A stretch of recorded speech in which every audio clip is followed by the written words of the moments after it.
as we say. A friend? Oh, no, tell me. Friend, I mean, I was How old is he? Is he married? How old is he? Mr. Williams, what are you crazy? I'm 35. I love your daughter. I have many houses. She can live in one. Je visit her. Well, it's crazy. It's all Italian custom. Don't be afraid. No. Is he older? He's somewhat older, yes. Oh, really? In college, yes. In college? Yes, and... I think that's called jail time. If they cross that line. Right. Now, do you... If you love untold Hollywood stories, subscribe now. Robin Williams was a man who made the whole world laugh. But behind the curtain of humor lay a private life filled with pain, doubt, and tragedy. His was a story of brilliance and fragility, of a man who could light up any room with boundless energy, yet retreat into deep shadows when the crowd was gone.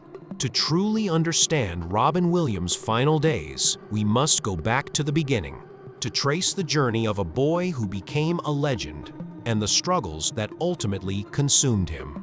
Robin McLaurin Williams was born on July 21, 1951, in Chicago, Illinois. From the very start, his life was marked by both privilege and loneliness. His father, Robert Williams, was a senior executive for the Ford Motor Company, while his mother, Lori, was a former fashion model with a sharp sense of humor. The Williams household was comfortable, even affluent. But Robin's early years were not as carefree as they might seem. His father's demanding job kept him away, and his mother's social commitments left young Robin often alone in the family mansion in Bloomfield Hills, Michigan. Surrounded by toys but deprived of companionship, Robin learned to create worlds of his own. He filled the silence with voices, characters, and imaginary friends, a skill that would later make him one of the most gifted improvisational comedians the world had ever seen. Despite the wealth, Robin was a shy, sensitive boy. He often described himself as lonely, retreating to the basement where he played with toy soldiers and invented entire universes for them.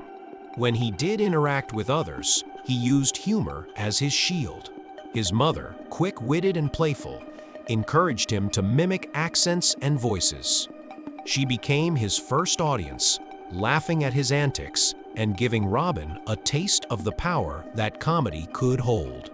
Still, beneath the laughter, Robin was already learning that humor could mask pain, that jokes could cover insecurities too deep to reveal. As Robin grew older, he developed a love for performance. He attended Detroit Country Day School and later Redwood High School in California. After the family relocated, it was there that his talent began to blossom. Teachers and classmates noticed his quick wit and his ability to transform into characters on the spot. Yet, he was never the stereotypical class clown. His humor was sharper, more imaginative, driven by a restless mind that needed an outlet. At the same time, he was introverted, battling self-doubt and isolation even as he entertained others. College took Robin to Claremont Men's College, where he first studied political science. But his true calling soon pulled him elsewhere. He enrolled at the College of Marine to study theater, and later gained admission to one of the most prestigious institutions in the country, the Juilliard School in New York City. At Juilliard, Robin was part of an elite acting program, where his classmates included Christopher Reeve, who would become his lifelong friend.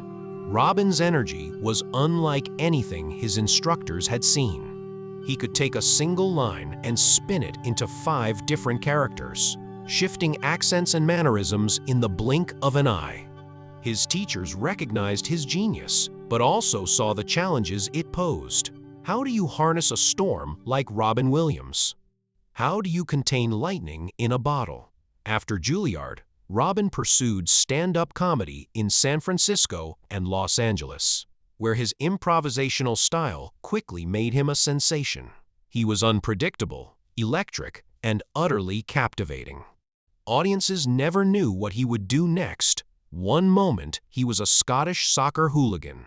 The next, a robotic alien. The next, a Shakespearean actor.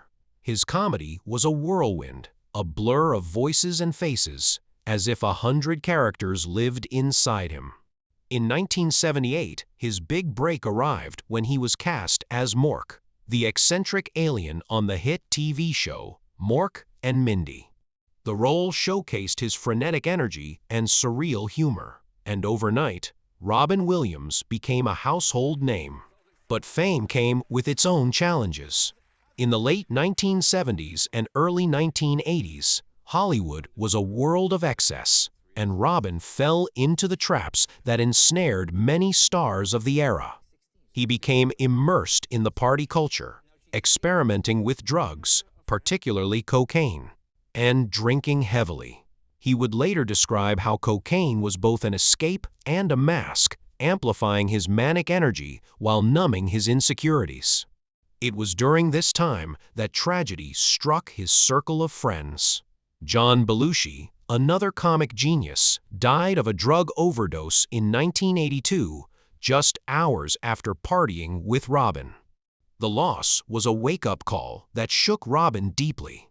He vowed to quit cocaine, realizing how close he too was to destruction. Despite personal struggles, Robin's career soared through the 1980s and 1990s. He transitioned from stand-up to film, proving that he was not just a comedian, but also a gifted dramatic actor. Movies like Good Morning, Vietnam, and Dead Poets Society showcased his ability to blend humor with depth, to make audiences laugh one moment and cry the next. In Good Will Hunting, his role as a compassionate therapist earned him an Academy Award, cementing his place as one of Hollywood's most versatile talents. Meanwhile, family-friendly roles in films like Aladdin, where he voiced the genie, and Miss S. Doubtfire endeared him to younger audiences. Robin was everywhere on screen, on stage, in the hearts of millions. Yet even at the height of his success, Robin battled demons. Off-screen, he wrestled with depression, addiction, and a gnawing sense of emptiness. He once admitted that performing on stage was the only time he truly felt alive. The roar of the crowd, the laughter, the applause, it filled a void. But when the lights dimmed and the audience went home, Robin often found himself slipping into darkness. Comedy was his salvation, but it was also his burden. He felt pressure to always be on, to always deliver joy, even when he was hurting inside. Robin married 3 times and had 3 children, whom he adored. Fatherhood brought him joy, and he often credited his children with helping him stay grounded. Yet his marriages were tumultuous, strained by the demands of fame, his struggles with substance abuse, and his battles with mental health. The divorces were painful, emotionally and financially. He once joked, with characteristic dark humor, that divorce was like ripping a man's heart out through his wallet. Beneath the joke was a man who felt the weight of loss, longing for stability and peace that seemed forever out of reach. In the 2000s, Robin appeared to find new footing, continuing to act in both comedies and dramas. But behind the scenes, his health was deteriorating. He underwent heart surgery in 2009, a sobering reminder of his mortality. He began to experience symptoms he couldn't explain: tremors, anxiety, memory problems, and paranoia. Doctors initially suspected Parkinson's disease, and Robin was devastated by the diagnosis. He feared losing the sharpness and energy that defined him, the very qualities that made him who he was. As the symptoms worsened, Robin sank deeper into depression. Friends and family noticed the change. The once boundless energy seemed dimmed. He withdrew, struggling to understand what was happening to his mind and body. On August 11, 2014, the world was stunned by the news. Robin Williams had taken his own life at his home in Tiburon, California. He was 63 years old. The shock was immeasurable. How could a man who brought so much joy be gone in such a tragic way? In the months that followed, an autopsy revealed the truth. Robin had not been battling Parkinson's, but a rare and devastating condition known as Lewy body dementia. This disease attacks the brain, causing hallucinations, confusion, anxiety, and a decline in mental function. It explained the mysterious symptoms that had plagued him in his final years. In many ways, Robin had been fighting a battle he didn't even fully understand. The diagnosis was heartbreaking, but it also brought clarity. His death was not simply the result of depression, but of a disease that had stolen his mind. The world mourned Robin Williams as few entertainers have ever been mourned.